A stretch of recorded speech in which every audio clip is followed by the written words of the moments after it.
ते पूर्णपणे अनफॉर्च्युनेटली दुर्दैवाने पुण्याचं कोलॅप्स झालेलं आपल्याला सगळ्यांनाच दिसतंय. आपण जगतोय ते लोक. आपण म्हणजे मी लोकप्रतिनिधी म्हणून किंवा विरोधी म्हणून टीका करत नाही, नागरिक म्हणून पण आपल्या सगळ्यांचा अनुभव काही वेगळा नाही.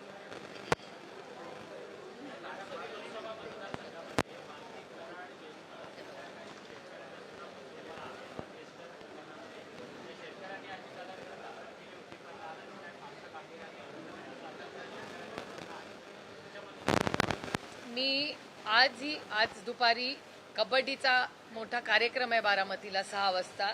तिकडे मी जाणार आहे आणि ते झाल्यानंतर किंवा उद्या कृषकचा जो कार्यक्रम आहे, या दोन्ही कार्यक्रमांसाठी मी बारामतीला जाणार आहे. तेव्हा मी या सगळ्या शेतकऱ्यांनी ज्यांनी हा खूप गंभीर आरोप केलेला आहे आणि त्यांच्यावर जर अन्याय झाला असेल तर सरकारने हे फार गांभीर्याने घ्यावे. मी त्यांची भेट घेऊन त्यांच्या सगळ्या मागण्या ज्या आहेत, बारामती लोकसभा मतदारसंघातल्या कुठल्याही शेतकऱ्यावर अन्याय झाला असेल तर त्याचा जो प्रश्न असेल तो मग सरकार दरबारी आणि माननीय मुख्यमंत्र्यांच्या ऑफिसपर्यंत ते मी पोचवायची ही माझी नैतिक जबाबदारी आहे.